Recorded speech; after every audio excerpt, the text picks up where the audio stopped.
السلام عليكم ورحمة الله وبركاته. وعليكم السلام. الحمد لله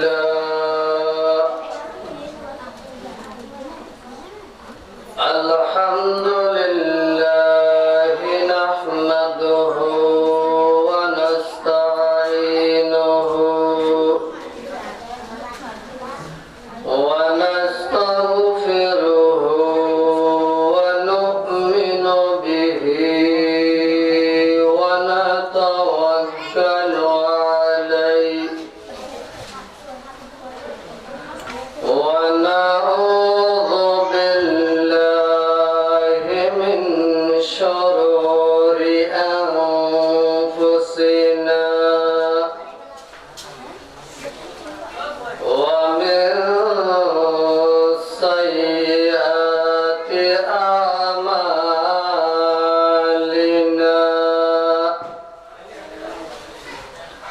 من يهده الله فلا مضل له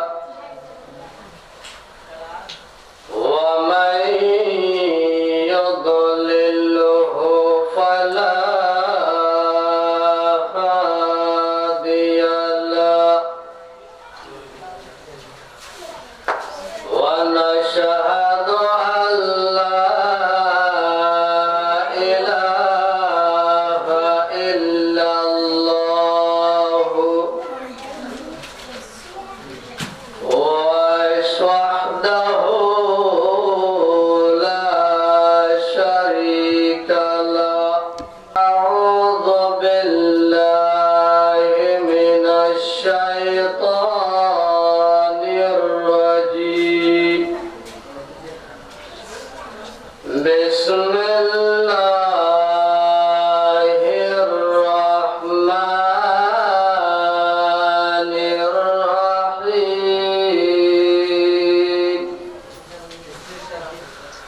وبالوالدين إحسانا.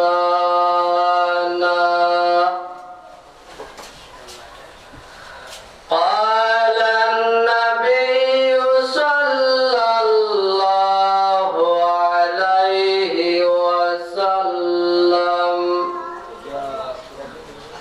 رضي الله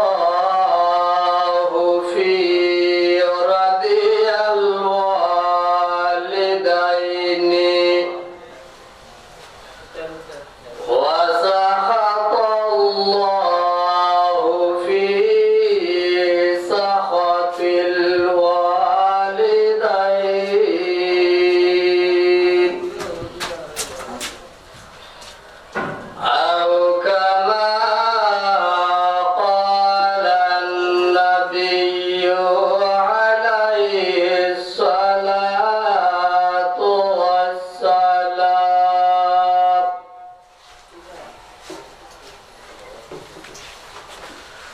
जिस दिन से तेरे हुस्न जमाल मैंने देखा,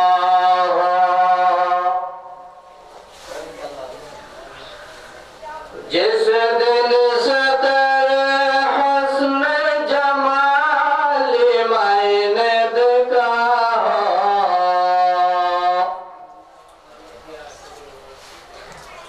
उस दिन से तेरे दर्द मोहब्बत में फना हो। जिस दिन से तेरे हुस्न जमाल मैंने देखा हो,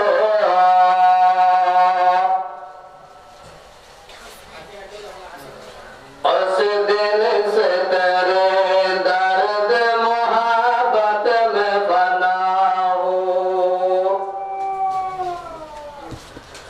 अय्यार जिगर नूर नजर अब तो कहाँ है,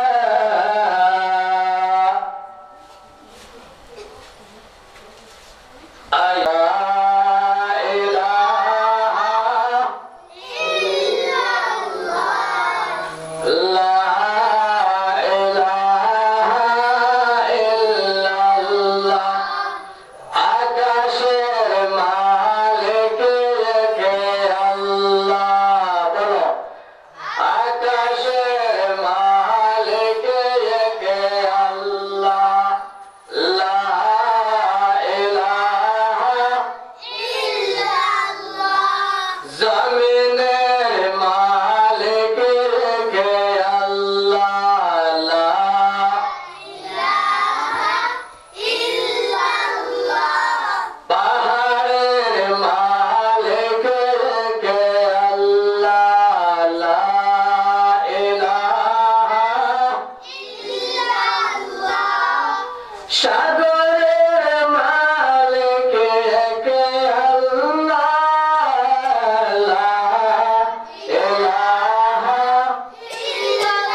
রামু উপজেলার অন্তর্গত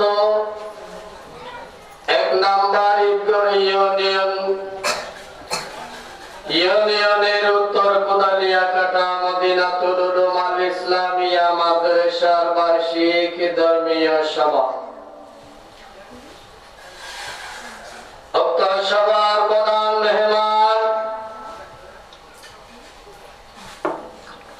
বিশিষ্ট ইসলামী চিন্তাবিদ ও গবেষক জনাব হযরত মাওলানা আল্লামা মোল্লা গোলাম কিবরিয়া আল মাদানী সাহেব দাওয়াত বারাকাতুহুমুল আলিয়া। আমি আপনাদের সামনে পবিত্র কোরআনে পাকের অসংখ্য আয়াতের ভিতর থেকে ছোট্ট একটি আয়াত শরীফের অংশ তিলাওয়াত করেছি।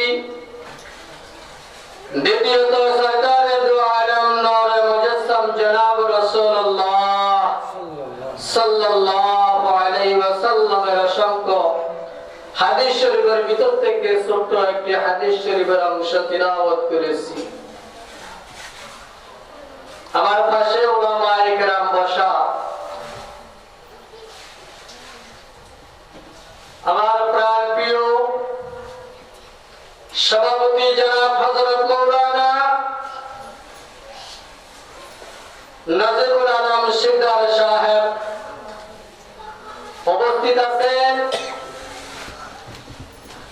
সম্মানিত ভাই বন্ধুরা, আসসালামু আলাইকুম ওয়া রাহমাতুল্লাহি ওয়া বারাকাতুহু।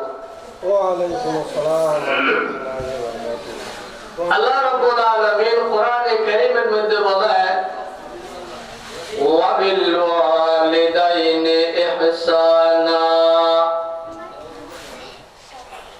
আল্লাহ বলেন, তোমরা তোমাদের মা বাবাকে ইহসান করো, মা বাবাকে ইহসান করো।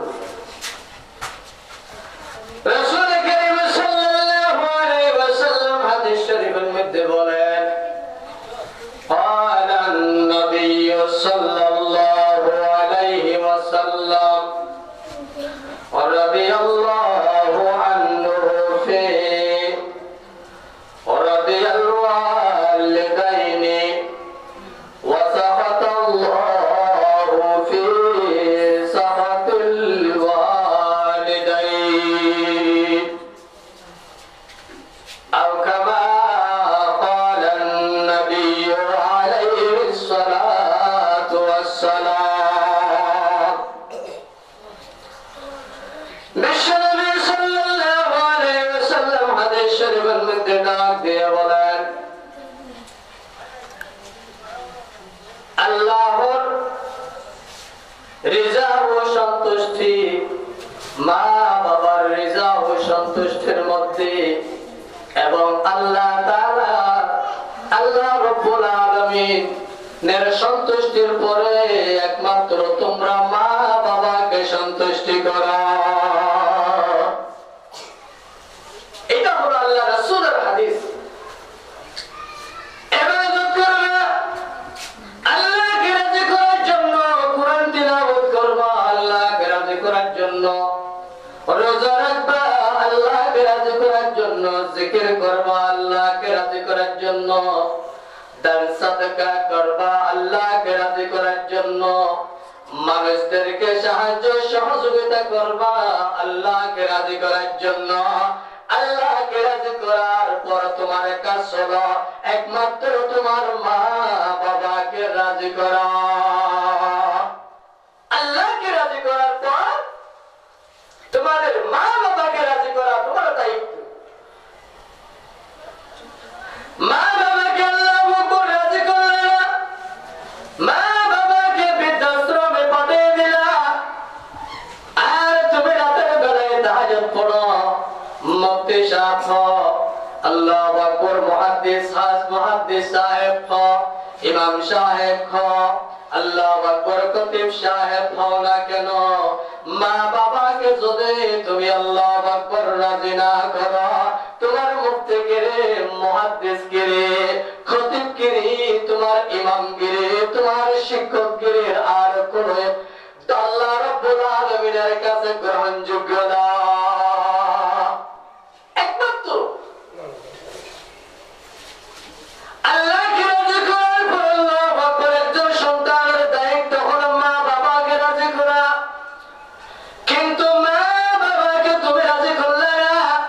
রাতের বেলায় তাহাজ্জুদ পড়ো, দিনের বেলায় রোজা রাখো, আল্লাহু আকবার কোরআন তিলাওয়াত করো, হাতের মধ্যে তাসবিহ রাখো, বলো লা ইলাহা ইল্লাল্লাহ, লা ইলাহা ইল্লাল্লাহ, লা ইলাহা ইল্লাল্লাহ। থেকে মৃত্যু পর্যন্ত যদি তুমি আল্লাহর নামের জিকির করো, আল্লাহর রাসূল সাল্লাল্লাহু আলাইহি ওয়াসাল্লাম বলেন, মা বাবাকে যদি তুমি কষ্ট দিয়ে, মা বাবার মনে যদি তুমি আঘাত দিয়ে, আল্লাহু আকবার তোমার পুরাটা জীবন আল্লাহর জিকিরের মধ্যে কাটিয়ে দাও, আল্লাহর রাসূল বলেন তোমার সে ইবাদত আল্লাহর কাছে গ্রহণযোগ্য হবে না। সে ইবাদত আল্লাহর কাছে গ্রহণযোগ্য হবে না, কারণ তোমার উপরে তোমার মা বাবা নারাজ। তুমি একজন মন্ত্রী, ম্যাজিস্ট্রেট, তুমি একজন প্রশাসক, তুমি একজন এমপি, তুমি একজন মন্ত্রী, তোমার বাড়িতে তোমার মা বাবা সুখে থাকার কথা, সুখে থাকার পরিবর্তে এখন তোমার স্ত্রীকে নিয়ে তুমি সুখ শান্তিতে বসবাস করো, কিন্তু তোমার বিদ্যা মা বাবা বৃদ্ধাশ্রমে রাখো।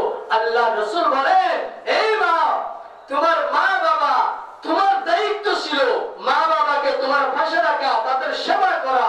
আজকে মা বাবাকে বৃদ্ধাশ্রমে রেখে তোমার স্ত্রীকে নিয়ে আলিশান ঘরের মধ্যে যদি তুমি বসবাস করো, তোমার কপালে সেটা সুখ নয়, সেটা তোমার কপালে গজব পরিণত হয়ে যাবে। নাউযুবিল্লাহ। এই জন্য বিশ্বনবী সাল্লাল্লাহু আলাইহি ওয়াসাল্লাম ডাক দিয়ে বলেন, আল্লাহর ইবাদতের পরে দ্বিতীয় ইবাদত হলো, দ্বিতীয় তোমার কাজ হলো তোমার মা বাবাকে রাজি করা, তোমার মা বাবাকে সন্তুষ্ট করা। একজন সাহাবী রাদিয়াল্লাহু তাআলা আনহুর একটা ইতিহাস বলি আপনাদেরকে বোঝানোর জন্য। হযরত আলকামা একজন সাহাবী, যে সাহাবী মুহাম্মদুর রাসূলুল্লাহ সাল্লাল্লাহু আলাইহি ওয়াসাল্লামের সঙ্গে যুদ্ধের ময়দানের মধ্যে আল্লাহু আকবার অংশগ্রহণ করেছিলেন।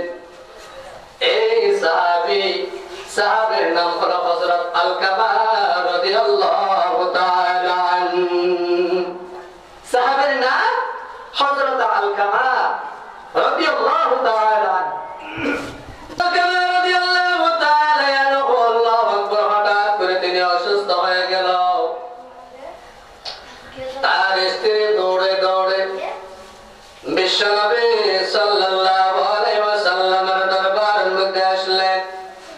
আল্লাহর রাসূলের দরবারের মধ্যে আসার পর বললেন, আসসালাতু ওয়াসসালামু আলাইকা ইয়া রাসূলুল্লাহ।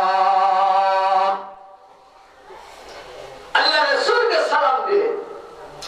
সালাম দেওয়ার পর আল্লাহু আকবার হযরত আলকামা রাদিয়াল্লাহু তাআলা আনহু স্ত্রী ডাক দিয়ে বলেন, ইয়া রাসূলুল্লাহ, ইয়া হাবিবাল্লাহ, আমার স্বামী হযরত আলকামা রাদিয়াল্লাহু তাআলা আনহু বেশি অসুস্থ। আমার মনে হয় আলকামা আর পৃথিবীর জমিনে বেঁচে থাকবে না, আলকামা দুনিয়া থেকে বিদায় হয়ে যাবে, আলকামার শেষ সময় এসে গেছে। ইয়া রাসূলুল্লাহ, আলকামা আমার মনে হয় দুনিয়াতে আর বেঁচে থাকবে না। এই কথা বলতে দেরি আল্লাহু আকবার মুহাম্মাদুর রাসূলুল্লাহ সাল্লাল্লাহু আলাইহি ওয়াসাল্লাম সাহাবায়ে কেরাম রাদিয়াল্লাহু তাআলা আনহুদেরকে ডাক দিয়ে বললেন, ও আমার সাহাবায়ে কেরাম, যাও যাও আলকামার কি অবস্থা দেখো। এই সময়ের মধ্যে আল্লাহু আকবার হযরত বেলাল রাদিয়াল্লাহু তাআলা আনহু, হযরত আলী রাদিয়াল্লাহু তাআলা আনহু, আর অন্য দুজন সাহাবী, মোট 4 জন সাহাবী হযরত আলকামা রাদিয়াল্লাহু তাআলা আনহুর বাড়ির মধ্যে গেলেন। আলকামা রাদিয়াল্লাহু তাআলা আনহুর বাড়ির মধ্যে যাওয়ার পর সামনে পিছনে সতর দিকে তারা বসলেন আর দেখলেন, দেখতেছে হযরত আলকামা রাদিয়াল্লাহু তাআলা আনহুর শেষ সময় চলে এসেছে। শেষ সময় চলে এসেছে। এখন হযরত আলকামা রাদিয়াল্লাহু তাআলা আনহু অবস্থা খুব খারাপ, সাকরাত চলতেছে। তখন সাহাবায়ে কেরাম রাদিয়াল্লাহু তাআলা আনহুদের জামাত হযরত আলকামা রাদিয়াল্লাহু তাআলা আনহুকে কালিমা পড়ার জন্য অনেক চেষ্টা করে আলকামা রাদিয়াল্লাহু তাআলা আনহুকে কালিমার তালকিন দি আল্লাহু আকবার। হযরত আলকামা রাদিয়াল্লাহু তাআলা আনহু যখন কালিমা পাঠ করতে চাইতে দেরি আলকামার জিহ্বা জড় হয়ে যায়। নাউযুবিল্লাহ। আলকামার জিহ্বা জড় হয়ে যায়। যখন আল্লাহু আকবার জিহ্বা জড় হয়ে যায়, সাহাবায়ে কিরাম রাদিয়াল্লাহু তাআলা আনহুদের জামাত তারা অনেক চেষ্টা করলেন কালিমা পাঠ করার জন্য। কারণ একজন সাহাবী যদি কালিমা পাঠ না করি আল্লাহু আকবার কালিমা পড়তে না পারে, এমন অবস্থার মধ্যে যদি তাদের মৃত্যু হয়ে যায় জাহান্নামে যাওয়ার সম্ভাবনা আছে। এই জন্য আল্লাহু আকবার সাহাবায়ে কিরাম রাদিয়াল্লাহু তাআলা আনহুদের জামাত হযরত আলকামা রাদিয়াল্লাহু তাআলা আনহুকে কালিমা পড়ার জন্য চেষ্টা করে।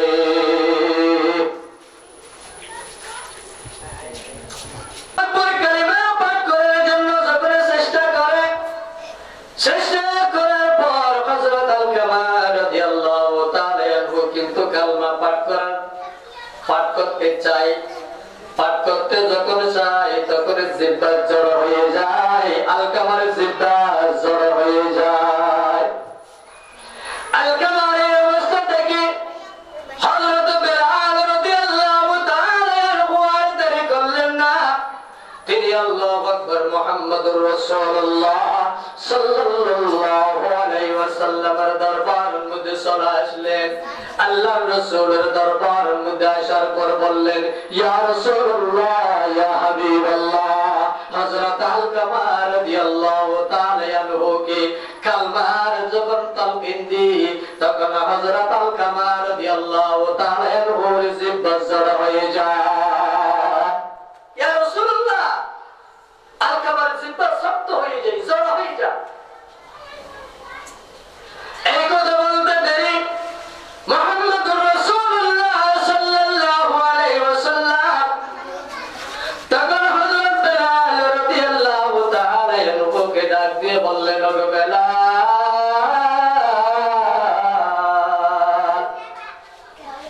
আলকামার মা বাবা পৃথিবীতে বেঁচে আছে কি? তখন হযরত বেলাল রাদিয়াল্লাহু তাআলা আনহু ডাক দিয়ে বললেন, ইয়া রাসূলুল্লাহ, ইয়া হাবিবাল্লাহ, আলকামার বাবা দুনিয়াতে বেঁচে নাই, কিন্তু আলকামার মা দুনিয়াতে বেঁচে আছে। তখন আল্লাহর রাসূল ডাক দিয়ে বললেন, ওগো বেলাল, আলকামার মার বাড়ির মধ্যে যাও, আলকামার মাকে আমার সালাম বলবা, সালামের পরে তুমি এই সংবাদটা বলবা, আলকামার মাকে আমি মুহাম্মদুর রাসূলুল্লাহ সাল্লাল্লাহু আলাইহি ওয়াসাল্লামের দরবারে আসার জন্য বলবা। আর যদি আলকামার মা আল্লাহু আকবার আসতে না পারে, আলকামার মাকে বলবা, আলকামার মার বাড়ির মধ্যে আমি মুহাম্মদুর রাসূলুল্লাহ সাল্লাল্লাহু আলাইহি ওয়াসাল্লাম যাব। সুবহানাল্লাহ। হাতমাতের মা দরবেদার কোন সবে সাম, হাতমাতের মা দরবেদার কোন সবে সাম, তাকো ভাষে দরদে আলম নে কোনা। বেলাল রাদিয়াল্লাহু তাআলা আনহু আল্লাহ রাসূলের সংবাদ শুনে হযরতে আলকামা রাদিয়াল্লাহু তাআলা আনহুর আম্মার কাছে চলে গেলেন। যাওয়ার পর বললেন, আপনার উপরে মুহাম্মদুর রাসূলুল্লাহ সাল্লাল্লাহু আলাইহি ওয়াসাল্লাম সালাম বর্ষণ করলেন। সুবহানাল্লাহ। তখন আল্লাহু আকবার সংবাদ দিয়ে দিলেন,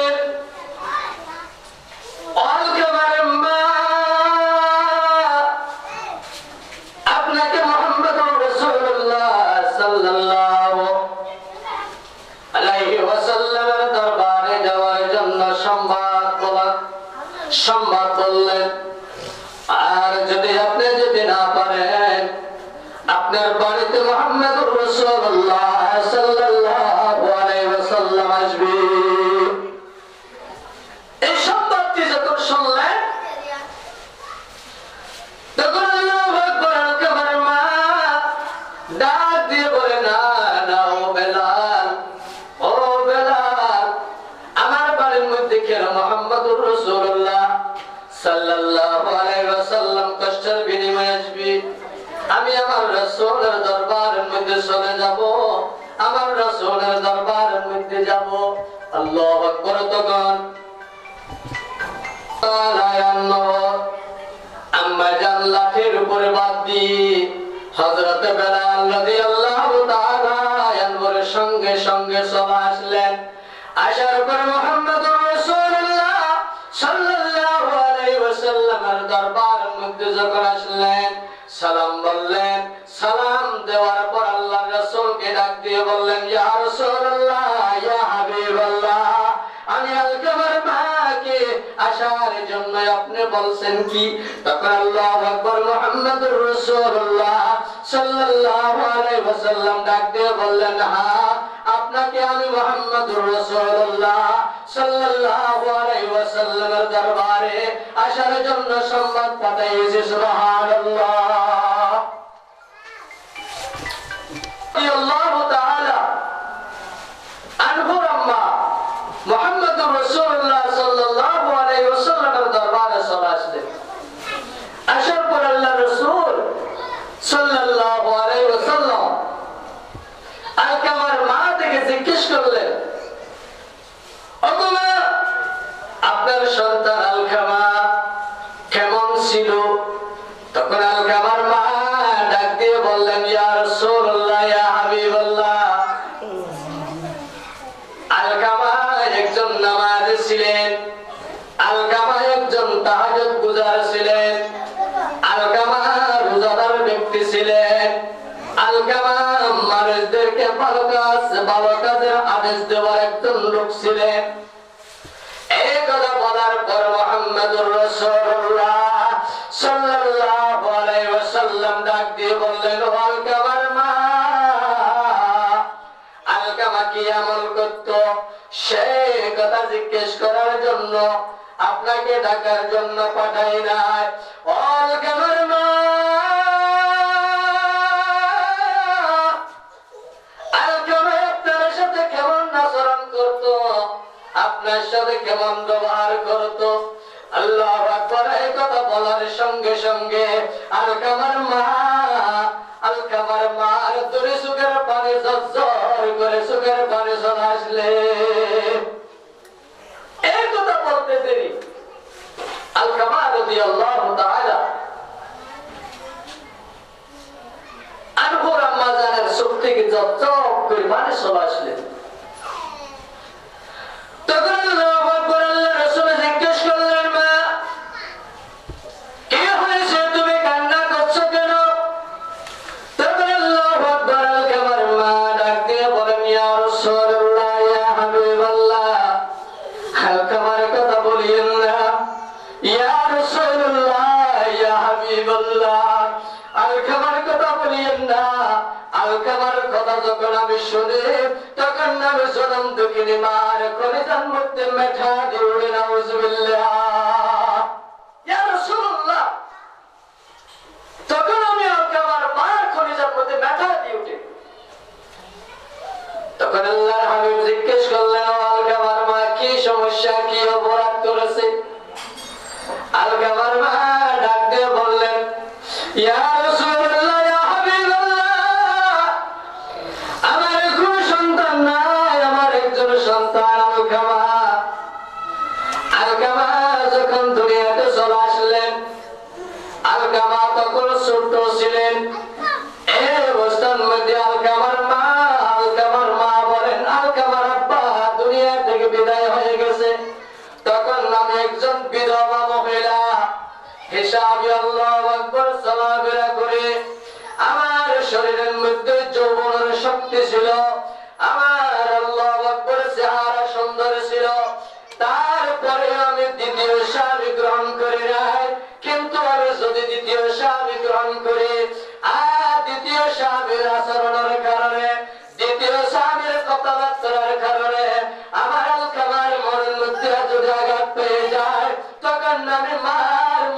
মধ্যে কষ্ট পাবে। এই জন্য আল্লাহু আকবার, আমি আর দ্বিতীয় বিয়ে করি নাই। আলকামার চেহারার দিকে তাকাইয়া, আলকামার চেহারার দিকে দেখে দেখে আমি আলকামার মার জীবন কাটিয়ে দিলাম। সুবহানাল্লাহ। আলকামার চেহারার দিকে তাকাইয়া আমার জীবনটা আলিবাস আমি খালি করে দিলাম, পুরো জীবনটা শেষ করে দিলাম। ইয়া রাসূলুল্লাহ, ইয়া হাবিবাল্লাহ, যতদিন পর্যন্ত আলকামা বিয়ে করে নাই ততদিন পর্যন্ত আলকামা যখন বাড়ির বইতে আসতো, মা মা মা মা করে ডাক দিয়ে আল্লাহু আকবার, আলকামা বাড়ির মধ্যে ঢুকতো। আর বাড়ি থেকে যখন বাইরে হয়ে যায় তখন আলকামা মা মা বলে বাইরে আল্লাহু আকবার ডাক দিয়ে বাইরে হয়ে যায়। আমার মনে করে সন্তান ছিলেন আলকামা কোনদিন আল্লাহু আকবার, আমরা দুইজন যখন কাছাকাছি থাকি আলকামা আমাকে সারা কোনদিন নেকড়ে শরীবান করে নাই, এক লোকমা ভাত খায় নাই। ইয়া রাসূলুল্লাহ, ইয়া হাবিবাল্লাহ, আমি আমার সন্তানের পাগল ছিলাম, আমার সন্তান আলকামা, আমি মার পাগল ছিলাম। ইয়া রাসূলুল্লাহ, অবিবাহিত ছিল, এমন সুন্দর ছিল সন্তান, আমি মার জন্য পাগল, আমি মা আমার সন্তানের জন্য পাগল। আমার সন্তান বাড়িতে ঢুকতে মা মা বলে ঢুকতো, আমার সন্তান বাড়ি থেকে বাইরে হতে মা মা করে যখন বাইরে হতো তখন আমি মার মনটা শান্তি, আমার মা, আমি মার মনটা খুব আনন্দ হয়ে যেত। ইয়া রাসূলুল্লাহ, ইয়া হাবিবাল্লাহ, যতদিন পর্যন্ত আলকামা বিদা করে দেয় ততদিন পর্যন্ত শান্তির মধ্যে ছিলাম। আলকামা যখন বিয়ে করলেন, বিয়ে করার যখন বয়স হয়ে গেল, ইয়া রাসূলুল্লাহ, ইয়া হাবিবাল্লাহ, ইয়া হাবিবাল্লাহ, যখন বিয়ে করলো, বিয়ে করার পর আল্লাহু আকবার, আলকামা তার স্ত্রীর কথা ধরে আল্লাহু আকবার, আমি মাকে বাড়ি থেকে আলাদা করে দিলেন। আমি মার খোঁজ খবর নেই নাই, আমি মা খাইছে কি খাই নাই আমার খোঁজ খবর নেই নাই। ইয়া রাসূলুল্লাহ, ইয়া হাবিবাল্লাহ, ইয়া রাসূলুল্লাহ, তাই শুধু বউর পাগল, বউ যদি ওঠার জন্য বলে আয় আল্লাহর হাবিব আলকামা, আল্লাহু আকবার উঠে, আলকামা উঠে। আর যদি তার স্ত্রী বসার জন্য বলে তখন আলকামা বসে যায়। আয় আল্লাহর হাবিব, বিয়ে করার পর থেকে আলকামা এ পর্যন্ত আমি মাকে একবার বার শব্দ মুখের জবান থেকে উচ্চারণ করে নাই, একবার মুখের জবান থেকে আমি মার নাম নেয় নাই। নাউযুবিল্লাহ। ইয়া রাসূলুল্লাহ, ইয়া হাবিবাল্লাহ, এই কথা যখন আমার মনের মধ্যে আল্লাহু আকবার কল্পনা জল্পনা হয়ে যায়, মনের মধ্যে ধাক্কা পড়ে, তখন আলকামার কথা যখন মনে পড়ে তখন আমি মার কলিজার মধ্যে ধাক্কা লেগে যায়। ইয়া রাসূলুল্লাহ, ইয়া হাবিবাল্লাহ, আলকামাকে মাফ করে দিতে পারবো না, আলকামাকে মাফ করে দিতে পারবো না। আলকামা আমার মনের ভিতরে বেশি আঘাত করেছে। আল্লাহু আকবার, এই কথা বলার সঙ্গে সঙ্গে আল্লাহর রাসূল সাল্লাল্লাহু আলাইহি ওয়াসাল্লাম বললেন, ও আলকামার মা, তুমি যদি আলকামাকে মাফ করে না দাও, আলকামা একজন ভালো মানুষ, ভালো কাজ করলেন, যুদ্ধ জিহাদ করেছে, রোজা রেখেছে, তাহাজ্জুদের নামাজ পড়েছে, জিকির করেছে, কোরআন তেলাওয়াত করেছে। ও আলকামার মা, এমন একজন ভালো কাজ করনেওয়ালা ব্যক্তি, তার যদি মৃত্যু হয়, মৃত্যুর সময় যদি আল্লাহু আকবার তার মুখের জবান থেকে কালিমা জারি না হয়, ও আলকামার মা, তে তো জাহান্নামে চলে যাবে, তিনি তো জাহান্নামে হয়ে যাবে। ও আলকামার মা, তুমি যদি তার সমস্ত দোষগুলো যদি ক্ষমা করে না দাও, আলকামার মুখের জবান থেকে কালিমা বাইর হবে না। কালিমা ছাড়া যদি আলকামা দুনিয়া থেকে বিদায় হয়ে যায়, আলকামা চিরতরে জাহান্নামে হয়ে যাবে, জাহান্নামে হয়ে যাবে। ও আলকামার মা, আলকামাকে মাফ করে দাও, আলকামাকে তুমি ক্ষমা করে দাও, আলকামাকে ক্ষমা করে দাও। একথা বলার সঙ্গে সঙ্গে আলকামার মা আমার ডাক দিলেন, ইয়া রাসূলুল্লাহ, ইয়া হাবিবাল্লাহ, আলকামাকে ক্ষমা করা যাবে না, আলকামাকে ক্ষমা করা যাবে না। আল্লাহু আকবার। ওই সাহাবীরা কিন্তু আলকামাকে কালিমা পড়ার জন্য অনেক চেষ্টা করে, আলকামার জবান থেকে কালিমা উচ্চারিত হয় না। ইয়া রাসূলুল্লাহ, ইয়া হাবিবাল্লাহ, তখন আল্লাহু আকবার, আল্লাহর রাসূল এই কথা বলার পর যখন ক্ষমা করে নাই, আল্লাহর রাসূল হযরত বেলালকে ডাক দিয়ে বললেন, ওগো বেলাল, যাও মোরার মধ্যে যাও, মোরা থেকে লাকড়ি আনো, মোরা থেকে লাকড়ি আনার পর ঠাল দাও, ঠাল দেওয়ার পর আল্লাহু আকবার কেরোসিন তেল ঢেলে দাও, পেট্রোল ঢেলে দাও, পেট্রোল ঢেলে দেওয়ার পরে ওই পেট্রোলের মধ্যে আগুন দিয়ে দাও, ওই আগুনের মধ্যে যখন দাও দাও করে আগুন জ্বলবে, এই জ্বলন্ত আগুনের মধ্যে আলকামাকে তোমরা নিক্ষেপ করে দাও। নাউজুবিল্লাহ।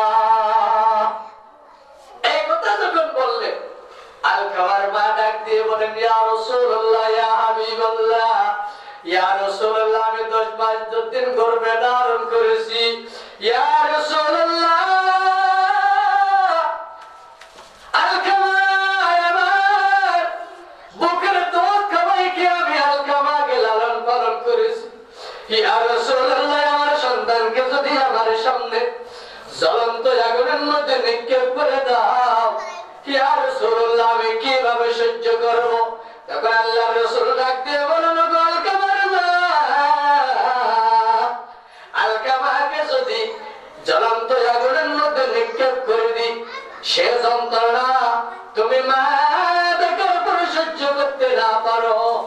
এখন যদি আলকামা কালিমা ছাড়া যদি দুনিয়া থেকে চলে যায়, এর সে হাজার হাজার গুণ বেশি তেজ আগুনের মধ্যে জ্বলবে, তখন কি অবস্থা হবে? আল্লাহু আকবার। আল্লাহর রাসূলের জবান থেকে এই কথা যখন শুনলেন, আর সন্তান দরদি মা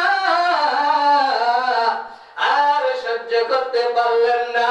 আল্লাহু আকবার ডাক দিয়ে বললেন, ইয়া রাসূলুল্লাহ, ইয়া হাবিবাল্লাহ, আমি আপনাকে সাক্ষী রেখে বললাম, আমার সন্তান আলকামা যত দোষ করেছে সমস্ত দোষগুলি আমি মা ক্ষমা করে দিলাম।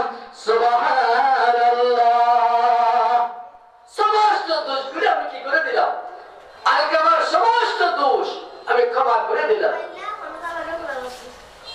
আল্লাহু আকবার। আলকামা মা মুখের জবান থেকে এই কথা বলতে দেরি হযরত বেলাল রাদিয়াল্লাহু তাআলা আনহু বলেন, ইয়া রাসূলুল্লাহ, ইয়া হাবিবাল্লাহ, আলকামার মা ক্ষমা করতে দেরি হযরত আলকামা রাদিয়াল্লাহু তাআলা আনহুর মুখের জবান থেকে কালিমা উচ্চারিত হতে দেরি। সুবহানাল্লাহ। লা ইলাহা ইল্লাল্লাহ, লা ইলাহা ইল্লাল্লাহ, লা ইলাহা ইল্লাল্লাহ, মুহাম্মাদুর রাসূলুল্লাহ সাল্লাল্লাহু আলাইহি ওয়াসাল্লাম। তাহলে সেখান থেকে বোঝা যায়, আপনি দুনিয়াতে যতবার আমল করেন না কেন, আপনি যদি নামাজ পড়েন, তাহাজ্জুদ পড়েন, রোজা রাখেন, আল্লাহু আকবার, যেই ভালো কাজ করেন না কেন, কিন্তু মা বাবা যদি তোমাকে ক্ষমা না করে, আল্লাহর রাসূলের হাদিস শরীফ অনুযায়ী তুমি কোনদিন ঈমানদার হয়ে দুনিয়া থেকে মৃত্যুবরণ করতে পারবা না। দুনিয়া থেকে মৃত্যুবরণ করতে পারবা না।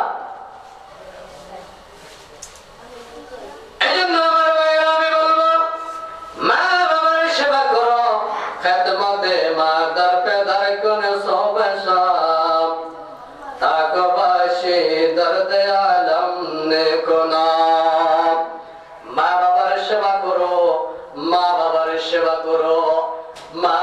সেবা করো, মা বাবার যে জিনিস প্রয়োজন সেই জিনিসের ব্যবস্থা তুমি সন্তান করে দাও। জমিনের মধ্যে তোমার মা রাজি, জমিনের মধ্যে তোমার আব্বা রাজি, আল্লাহু আকবার তুমি ধরে রাখো। আকাশের মধ্যে আল্লাহ রাব্বুল আলামিন রাজি।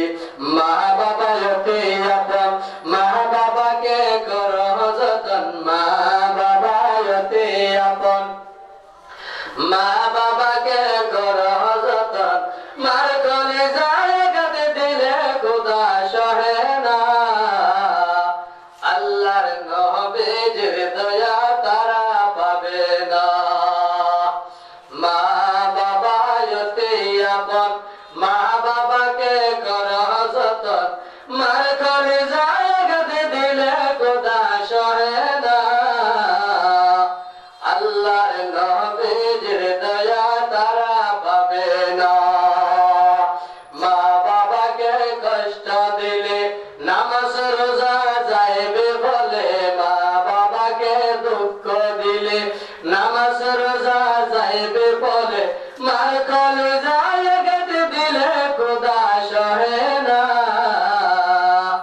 আল্লাহর নবীর দয়া তারা পাবে না। আল্লাহর নবীর দয়া তারা পাবে না। এজন্য আমি বলবো আমার ভাইরা, মা বাবাকে সম্মান করো, মা বাবার সাথে সুন্দর আচরণ করো, মা বাবার খেদমত করো। যে কথা বললে তোমার মা খুশি, যে কথা বললে তোমার বাবা খুশি, যে কাপড় দিয়ে আল্লাহু আকবার তোমার মা খুশি, যে খাদ্য দিলে তোমার মা খুশি, তোমার বাবা খুশি। বাবা যদি তোমার দিকে তাকাইয়া খুশি হয়ে যায়, মা যদি তোমার আচার আচরণের উপরে খুশি হয়ে যায়, তুমি ধরে রাখো, তুমি ধরে রাখো, আকাশের উপরে তোমার উপরে আল্লাহু আকবার, আল্লাহ খুশি। এজন্য আমার ভাইরা, মা বাবাকে সেবা করো, মা বাবাকে দুঃখ দিয়ে, মা বাবাকে বৃদ্ধাশ্রমে রেখে, মা বাবাকে আলাদা বাসার মধ্যে রেখে তুমি কোরিয়ার কম্বল ব্যবহার করো। গর্ভধারণের জনম দুঃখের মা, জনম দুঃখের মাকে ভাঙ্গা ঘরের মধ্যে রাখো। আল্লাহু আকবার। ফাতলা একটা খেতা নিয়ে তিনি খাটের মধ্যে শুয়ে থাকে। গভীর রাত যখন হয়ে যায়, কনকনে শীতের মধ্যে টিটটির টিটটির করে আল্লাহু আকবার বুকের মধ্যে হাঁটু দুইটি আল্লাহু আকবার বুকের মধ্যে লাগাই দিয়া জনম দুঃখের মা সময় কাটায়। আর তবে কোরিয়ার কম্বল আল্লাহু আকবার উপরে জমাইয়া তুমি আরামের আয়েশি করো। আল্লাহর রাসূল বলেন, বান্দারে যা সব দরকার তুমি দুনিয়ার মধ্যে করে নাও, কিন্তু মৃত্যুর সঙ্গে সঙ্গে তোমার জন্য কঠিন আযাব অপেক্ষা করতেছে। মা বাবাকে সন্তান আল্লাহু আকবার সম্মান করো, মা বাবার প্রয়োজনীয় জিনিসগুলোর ব্যবস্থা করো। তোমার পকেটের মধ্যে যদি 50 টাকা থাকে, 50 টাকার অধিকারী মা বাবা। যদি 100 টাকা থাকে, 50 টাকার অধিকার তোমার মা বাবার আছে। আর তোমার মা বাবা যদি আল্লাহু আকবার দরদারি করে তোমার 100 টাকা পকেটের মধ্যে আছে, সব ঘুরে যদি নিয়ে গিয়ে ফেলতে চায়, কিন্তু কে ফেলার অধিকার আছে? কারণ তোমার মা জনম দুঃখের মার দুধের সেনার দুধকে তুমি লালিত পালিত হয়েছো। তোমার পুরা শরীরের চামড়া করে দিয়ে যদি তোমার মার জন্য পায়ের স্যান্ডেল বানিয়ে দাও, আল্লাহু আকবার, জুতা খোয়া যাবে, জুতা নষ্ট হয়ে যাবে, জুতা ছেড়ে যাবে, কিন্তু তোমার মা জনম দুঃখের মার এক ফোঁটা দুধের গোল ফুস করার ক্ষমতা আল্লাহ তোমাকে দেয় না। এক ফোঁটা দুধের গোল ফুস করার ক্ষমতা আল্লাহ রাব্বুল আলামিন তোমাকে দেয় না। শুধু 100 টাকা নয়, তোমার শরীরের চামড়াও যদি তোমার মা চায়, কিন্তু তোমার মা তোমার শরীরের চামড়ার অধিকারী তোমার মা রাখে। এটা আমার ভাইরা, আমি বলবো মা বাবার সাথে সুন্দর আচরণ করো, মা বাবার সাথে সুন্দর আচরণ করো, মা বাবাকে সেবা করো।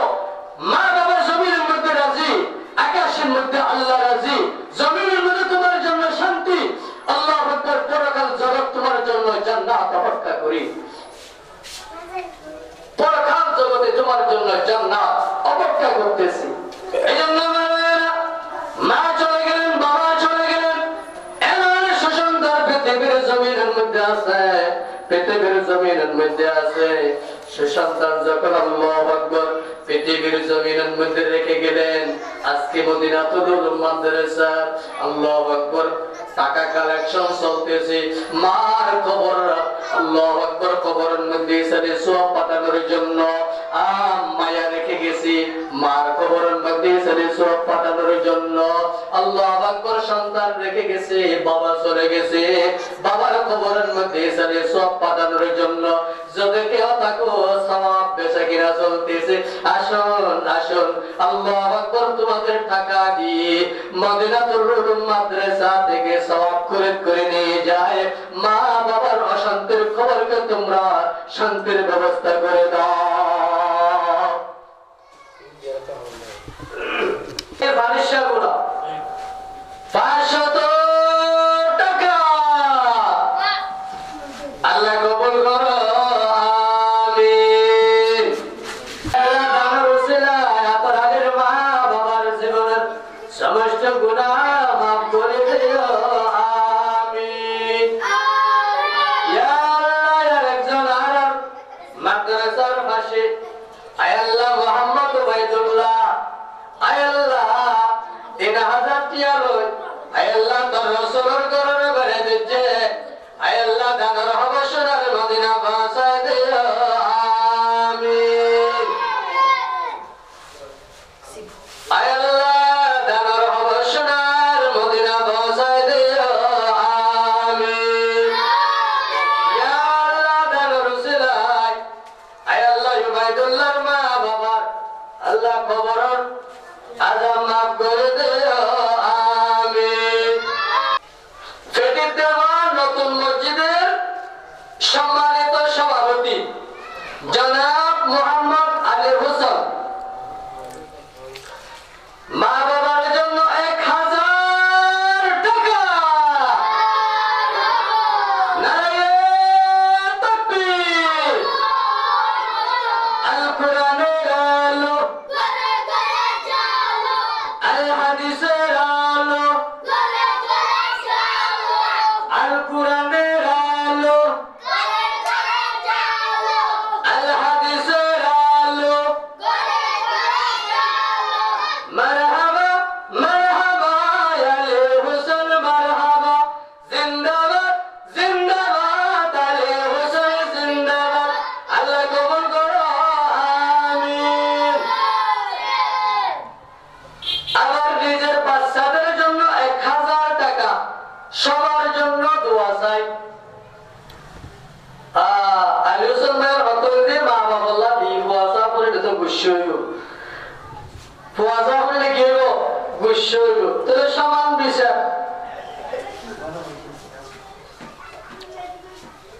তাহলে আলী হোসেন ভাই নিজের ফান্ডে 1000 টাকা। নারায়ে তাকবীর। আল কোরআনের আলো, আল হাদিসের আলো। মারহাবা মারহাবা আলী হোসেন, মারহাবা। বলো আলী হোসেন জিন্দাবাদ। আল্লাহ কবুল করলো, আমিন। আল্লাহ আলী হোসেন ভাইয়ের দানের খবর সোনার মদিনা বাসায় দিও, আমিন।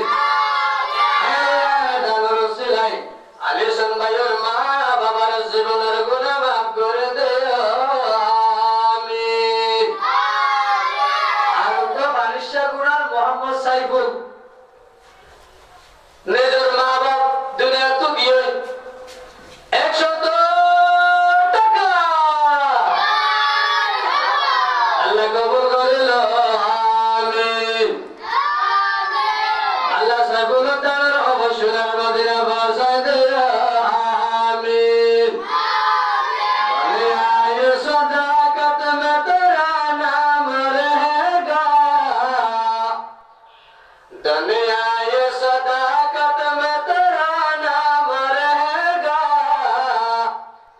सिद्दीक़ तेरा नाम से इस्लाम रहेगा, दुनिया ये अदालत में तेरा नाम रहेगा, फारूक तेरा नाम से इस्लाम रहेगा। अल्लाह कबूल करे लो, आमीन। আল্লাহ সকল ভাইয়ের দানের খবর সোনার মদিনা বাসায় দে, আমিন।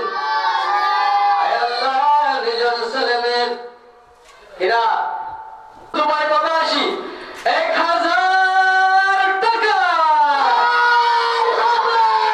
আরে তাকবীর, আল্লাহু আকবার। আল কোরআনের আলো,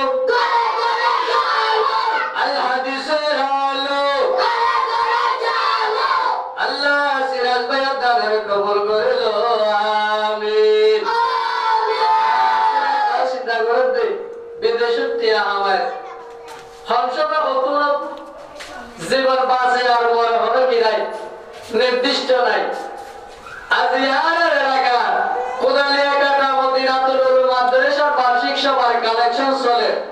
আর মার গিয়ে বাপ গিয়ে দাদা গিয়ে দাদি গিয়ে নানা গিয়ে নানি গিয়ে তারা রিসালি সব বললাই কিছু দাসক্কা করে মারিনে চায় চিন্তা করিলে বেচারা তোর দুবার তোর 1000 টাকা বানাই আল্লাহ আল্লাহ সিরাজুল ইসলাম ভাইয়ের দানের খবর সোনার মদিনা পৌঁছায় দিও, আমিন।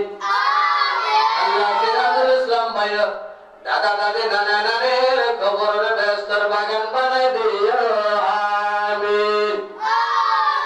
আয় আল্লাহ সিরাজুল ইসলাম ভাইয়ের আয় আল্লাহ স্বামী স্ত্রীর জীবনে হযরত ফাতেমা হযরত আলীর জীবন নরমত সুন্দর জীবন গড়ে দিও, আমিন।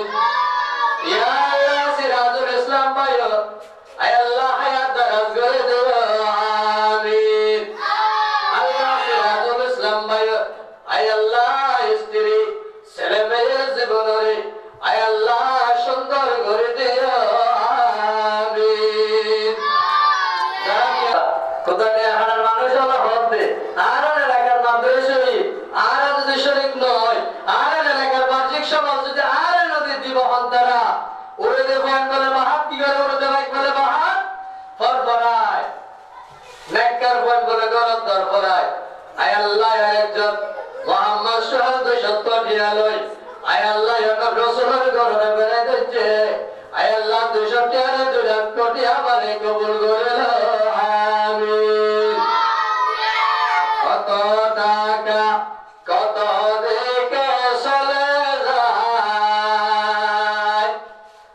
কত টাকা কত দিকে চলে যায়, আল্লাহ রাস্তাতে দান করিলে হাসরেতে পাওয়া যায়।